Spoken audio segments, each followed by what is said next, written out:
얘가 지금 보니까 상태가 너무 이상해. 애한테도 위험할 것 같아.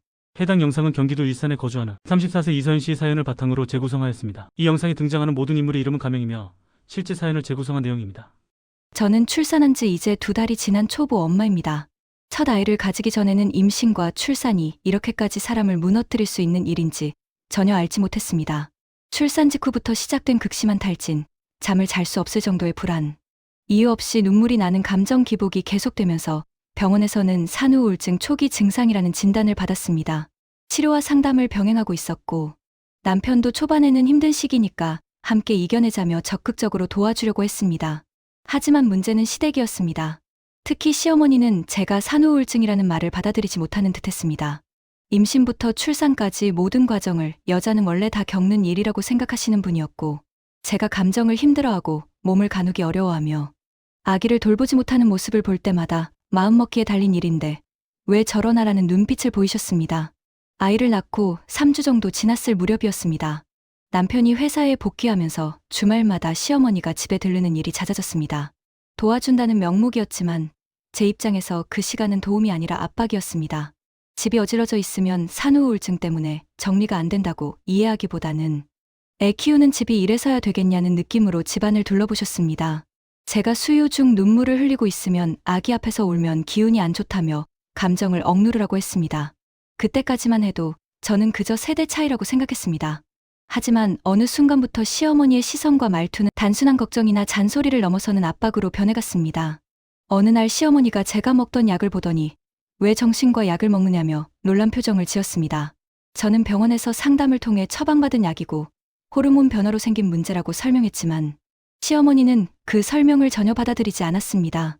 제가 약 봉지를 치우려는 순간까지도 제가 예민하고 이상하게 굴어서 정신과까지 다니게 됐다는 식의 판단을 이어갔습니다.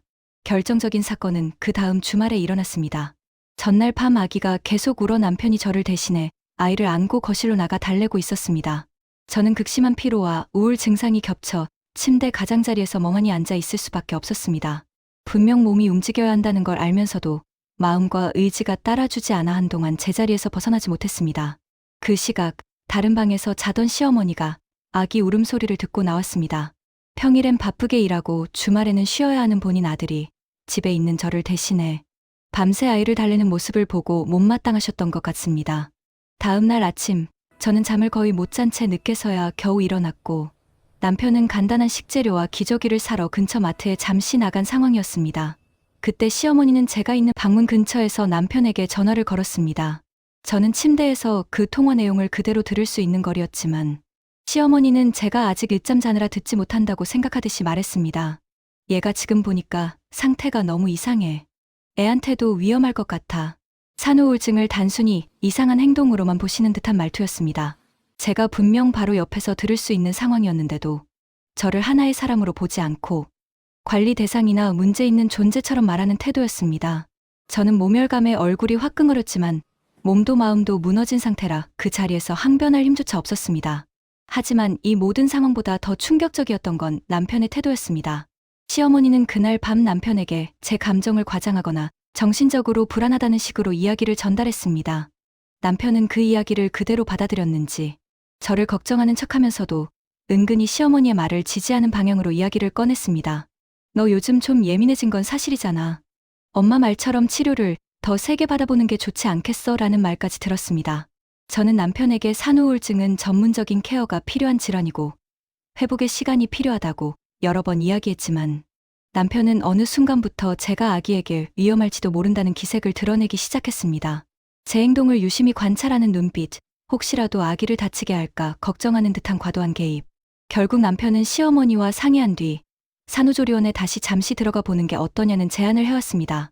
제 의사를 묻는 것이 아니라 이미 둘이 결정이라도 한 것처럼 통보하듯 말했습니다. 저는 그 말을 듣는 순간 가족이라는 이름 아래에서 마치 정신적으로 불안한 사람, 감시가 필요한 사람으로 취급받고 있다는 사실을 확실히 느꼈습니다. 제가 병원에서 산후 우울증 진단을 받고 치료 중이라는 객관적인 사실보다 시어머니의 감정적 판단을 더 신뢰하는 남편을 보며 저는 이 가정에서 제 감정과 건강이 존중받지 못한다는 무력함을 느꼈습니다. 상담 선생님께서도 산후 우울증을 겪는 산모에게 가장 중요한 건 주변의 지지와 안정이라고 했습니다. 그런데 제 주변 사람들은 그 안정과 지지를 제공하기보다 제가 위험한 사람이라는 눈으로 저를 바라보고 있었습니다. 그 시선이 저를 더 깊은 우울로 끌어내렸습니다. 며칠 뒤 시어머니는 제가 아이에게 위험할 수 있다는 말을 친척들에게까지 흘렸고 저는 그 소식을 제 지인을 통해 들었습니다. 정신적으로 불안한 며느리라는 식의 뉘앙스였다고 했습니다. 그 이야기를 듣는 순간 저는 완전히 무너졌습니다. 산후 우울증이라는 질환이 제 존재의 가치를 깎아내리는 낙인이 되어버린 느낌이었습니다.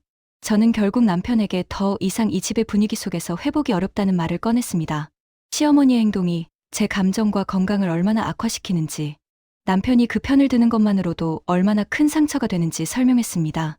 하지만 남편은 끝까지 시어머니의 태도의 문제를 인정하지 않았고 저를 과민한 사람처럼 바라보았습니다. 제가 과연 예민한 걸까요? 산후우울증을 겪고 있는 산모가 겪는 불안과 슬픔을 정신병자 같다는 시각으로 바라본 시어머니의 태도는 정상인가요?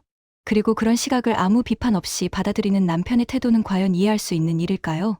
저는 지금도 제가 어떻게 대처해야 할지 스스로에게 묻고 있습니다.